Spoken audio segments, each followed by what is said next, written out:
Bismillahirrahmanirrahim. Assalamualaikum warahmatullahi wabarakatuh. Alhamdulillahirabbil alamin.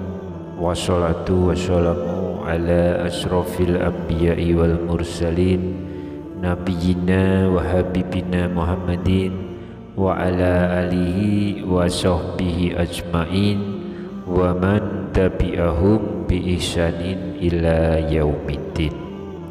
Allahumma sholli ala sayyidina Muhammad wa ala ali sayyidina Muhammad. Harapan dan doa saya semoga saudaraku semuanya selalu diberikan kesehatan, dilapangkan rezekinya, diampuni dosa-dosanya, dipanjangkan umurnya, dan semoga kita tidak mati kecuali mati dengan beriman dalam Islam. Dan sempatkanlah menuliskan sholawat di kolom komentar. Insya Allah bisa menjadi bukti cinta kita kepada Rasulullah Muhammad Sallallahu Alaihi Wasallam. Semoga syafaat beliau bisa kita peroleh di akhirat kelak. Amin ya Rabbal Alamin. Sahabat beriman yang dirahmati Allah, memasuki alam kubur adalah fase pertama yang dialami setelah seseorang mengalami kematian. Sebuah alam baru yang disebut dengan alam barzah dan dianggap paling menakutkan saat pertama kali kita terbangun dan sadar bahwa kita telah mati. Seseorang yang sudah mati akan merasa tidak percaya bahwa dia sejatinya sudah meninggalkan alam fana dan terasa sedang bermimpi ketika berada di alam kubur. Diriwayatkan bahwa jika seseorang yang baru 1 hari meninggal, maka akan seperti mengalami mimpi jika dia belum mati, namun sebenarnya ia sudah memasuki alam barzah. Disebutkan ketika seseorang yang mengalami kematian dan kemudian memasuki alam kubur, maka pertama yang akan mendatanginya adalah malaikat Munkar dan Nakir. Kedatangan malaikat Munkar dan Nakir di alam kubur ini pun digambarkan dengan cukup menyeramkan bagi mereka yang banyak melakukan maksiat di sepanjang hidupnya, namun akan nampak indah dan menawan bagi mereka yang semasa hidupnya selalu taat di jalan Allah. Ketika pertama kali berhadapan dengan manusia di alam kubur, maka ada 6 pertanyaan yang akan diajukan oleh malaikat Munkar dan Nakir. Adapun 6 pertanyaan di alam kubur ini akan menentukan perjalanan selanjutnya, apakah ia akan ditempatkan bersama dengan para nabi, ulama dan umaro di surga, atau justru akan memasuki neraka dengan menghadapi periode hisab terlebih dahulu. Adapun 6 pertanyaan yang diajukan oleh malaikat Munkar dan Nakir itu adalah: yang pertama, man rabbuka, siapa Tuhanmu? Lalu yang kedua, ma dinuka, apa agamamu? Yang ketiga, man nabiyuka, siapa nabimu? Yang keempat, ma kitabuka, apa kitabmu? Yang kelima, aina kiblatuka, di mana kiblatmu? Dan yang keenam, man ihwanuka, siapakah saudaramu? Demikianlah kenyataannya bahwa kehidupan di alam barzah atau di alam kubur banyak disebutkan dalam Al-Quran juga hadis, serta siksa-siksanya yang tanpa ampun bagi mereka yang berdosa, tapi akan mendapatkan kelapangan dan ketenangan bagi umat yang melakukan amal soleh. Dan berikut ini saya sajikan hadis Rasulullah Sallallahu Alaihi Wasallam yang menggambarkan perjalanan manusia setelah melewati fase kematian. Maka di alam kubur nanti sudah menanti kehidupan yang baru dan serba asing. Silahkan tonton video ini hingga selesai. supaya semua informasi yang kami sampaikan bisa diterima secara lengkap sehingga tidak gagal paham insya Allah. Sahabat yang dirahmati Allah, ada sebuah hadis yang cukup panjang dari Al-Bara bin Azib yang diriwayatkan oleh Imam Ahmad serta disahihkan oleh Imam Al-Hakim dan Syekh Al-Albani. Hadis ini menceritakan perjalanan manusia di alam kuburnya. Jadi pada suatu hari kami mengantarkan jenazah salah seorang sahabat Nabi SAW dari golongan Ansor. Sesampainya di pekuburan, ternyata liang lahat pun masih digali. Maka Rasulullah SAW pun duduk menunggu dan kami pun juga duduk terdiam di sekelilingnya, seakan-akan di atas kepala kami ada burung gagak yang hinggap. Rasulullah SAW memainkan sepotong ranting di tangannya ke atas tanah, lalu beliau mengangkat kepalanya seraya bersabda, "Mohonlah perlindungan kepada Allah dari azab kubur." Beliau ulangi perintah ini 2 atau 3 kali. Kemudian beliau SAW bersabda, "Seandainya seorang yang beriman tidak lagi menginginkan dunia dan telah mengharapkan akhirat atau sakaratul maut, turunlah dari langit para malaikat yang bermuka cerah, secerah sinar matahari. Mereka membawa kain kafan dan wewangian dari surga, lalu duduk di sekeliling mukmin tersebut sejauh mata memandang. Setelah itu turunlah malaikat pencabut nyawa dan mengambil posisi di arah kepala mukmin tersebut. Malaikat pencabut nyawa itu berkata, 'Wahai nyawa yang mulia, keluarlah engkau untuk menjemput ampunan Allah dan ridhonya.' Maka nyawa itu dengan mudahnya pun keluar dari tubuh si mukmin tersebut seperti lancarnya air yang mengalir dari mulut sebuah belanga. Lalu nyawa tersebut diambil oleh malaikat pencabut nyawa dan dalam sekejap mata diserahkan kepada para malaikat yang berwajah cerah tadi. Kemudian dibungkuslah dengan kafan surga dan diberi wewangian darinya pula, sehingga terciumlah bau harum seharum wewangian yang paling harum di muka bumi. Kemudian nyawa yang telah dikafani itu diangkat ke langit. Setiap melewati sekelompok malaikat di langit, mereka bertanya, "Nyawa siapakah yang amat mulia itu?" "Ini adalah nyawa Fulan bin Fulan," jawab para malaikat yang mengawalnya dengan menyebutkan namanya yang terbaik ketika di dunia. Sesampainya di langit dunia, mereka meminta izin untuk memasukinya, lalu diizinkan. Maka seluruh malaikat yang ada di langit pun ikut mengantarkannya menuju ke langit berikutnya. Hingga kemudian mereka sampai ke langit ke-7.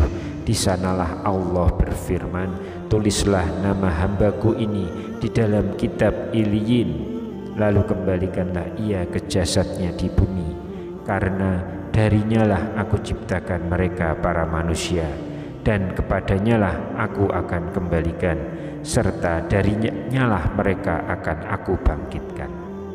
Lalu nyawa tersebut dikembalikan ke jasadnya di dunia. Kemudian datang 2 malaikat yang memerintahkan untuk duduk. Mereka berdua bertanya, "Siapakah Robmu?" "Robku adalah Allah," jawab jasad tadi. Mereka berdua kembali bertanya, "Apakah agamamu?" "Agamaku Islam," sahutnya. Mereka berdua bertanya lagi, "Siapakah orang yang telah diutus untuk kalian?" "Beliau adalah Rasulullah SAW," jawabnya. "Dari mana engkau tahu?" tanya malaikat itu berdua. "Aku membaca Al-Quran, lalu aku mengimaninya dan mempercayainya." Tiba-tiba terdengarlah suara dari langit yang menyeru, "Jawaban hambaku benar, maka hamparkanlah surga baginya." berilah dia pakaian darinya, lalu bukakanlah pintu ke arahnya. Maka berhembuslah angin segar dan harumnya surga memasuki kuburannya, lalu kuburannya pun diluaskan sepanjang mata memandang. Pada saat itu datanglah seorang pemuda asing yang amat tampan, memakai pakaian yang sangat indah dan berbau harum sekali, seraya berkata, "Bergembiralah, inilah hari yang telah dijanjikan dulu bagimu." Si mukmin tadi kemudian bertanya, "Siapakah engkau? Wajahmu menandakan kebaikan." "Aku adalah amal solehmu," jawab si pemuda tampan tadi. Si mukmin tadi pun berkata, "Wahai Rabbku, segerakanlah datangnya hari kiamat, karena aku ingin bertemu dengan keluarga dan harta-hartaku." Lantas bagaimana keadaan orang yang kafir? Adapun orang kafir di saat dia dalam keadaan tidak mengharapkan akhirat dan masih menginginkan keindahan dunia, maka turunlah dari langit malaikat bermuka hitam sambil membawa kain kafan yang berbahan kasar. Lalu mereka duduk di sekelilingnya. Saat itu turunlah malaikat pencabut nyawa dan duduk di arah kepalanya seraya berkata, "Wahai nyawa yang hina, keluarlah dan jemputlah kemurkaan dan kemarahan Allah." Maka nyawa orang kafir tadi berlarian di sekujur tubuhnya. Maka malaikat pencabut nyawa mencabut nyawa tersebut dengan paksa, sebagaimana seseorang yang menarik jeruji besi yang menempel di kapas basah. Begitu nyawa tersebut sudah berada di tangan malaikat pencabut nyawa, sekejap mata diambil oleh para malaikat bermuka hitam tadi yang ada di sekelilingnya. Lalu nyawa tadi segera dibungkus dengan kain kafan yang kasar. Tiba-tiba terciumlah bau busuk, sebusuk bangkai paling busuk di muka bumi. Lalu nyawa tadi dibawanya ke langit. Setiap mereka melewati sekumpulan malaikat, mereka selalu ditanya, "Nyawa siapa yang amat hina ini?" "Ini adalah nyawa Fulan bin Fulan," jawab mereka dengan namanya yang terburuk ketika di dunia. Sesampainya mereka di langit dunia, mereka meminta izin untuk memasukinya, namun tidak diizinkan. Rasulullah Shallallahu Alaihi Wasallam membacakan firman Allah Subhanahu Wa Taala, "Sesungguhnya bagi orang-orang yang mendustakan ayat-ayat kami dan menyombongkan diri terhadapnya, tidak akan dibukakan bagi mereka pintu-pintu langit, dan mereka tidak akan masuk surga sebelum unta masuk ke dalam lubang jarum. Demikianlah kami memberi balasan kepada orang-orang yang berbuat durhaka." Quran Surat Al-A'raf ayat 40. Saat itu Allah berfirman, "Tulislah namanya di dalam sijin di bawah bumi." Kemudian nyawa itu dicampakkan dengan hina-hina. Rasulullah Shallallahu Alaihi Wasallam membacakan firman Allah Subhanahu Wa Taala, "Beribadahlah dengan ikhlas pada Allah tanpa mempersekutukannya. Siapa yang mempersekutukan Allah, seakan-akan dia jatuh dari langit lalu disambar oleh burung atau diterbangkan angin ke tempat yang jauh." Quran Surat Al-Hajj ayat 31. Kemudian nyawa tadi dikembalikan ke jasadnya, hingga datanglah dua orang malaikat yang mendudukkannya seraya bertanya, "Siapakah Rabbmu?" "Aku tidak tahu," jawab si jasad orang kafir tadi. Mereka berdua, si malaikat itu kembali bertanya, "Apakah agamamu?" Orang kafir tadi menjawab, "Aku tidak tahu." Mereka berdua bertanya lagi, "Siapakah orang yang telah diutus untuk kalian?" "Aku tidak tahu," jawabnya. Saat itu terdengar seruan dari langit, "Hambaku telah berdusta, hamparkan neraka baginya dan bukakan pintu ke arahnya." Maka hawa panas dan bau busuk neraka pun bertiup ke dalam kuburannya. Lalu kuburannya pun disempitkan oleh Allah hingga tulang belulangnya pecah dan menancap satu sama lainnya. Kemudian tiba-tiba datanglah seorang yang bermuka amat buruk, memakai pakaian kotor dan berbau sangat busuk, seraya berkata, "Aku datang membawa kabar buruk untukmu. Hari ini adalah hari yang telah dijanjikan bagimu." Orang kafir itu seraya bertanya, "Siapakah engkau? Wajahmu menandakan kesialan." "Aku adalah dosa-dosamu," jawab si pemuda yang buruk tadi. Wahai Robku, seru orang kafir tadi, janganlah engkau datangkan hari kiamat. Hadis riwayat Ahmad dan disahihkan oleh Al-Hakim dan Syekh Al-Albani. Sahabat beriman yang dirahmati Allah, itulah sedikit gambaran mengenai bagaimana kondisi seseorang yang sudah berada di alam kubur, yang mana semuanya akan ditentukan melalui amal dan perbuatannya semasa hidup di dunia.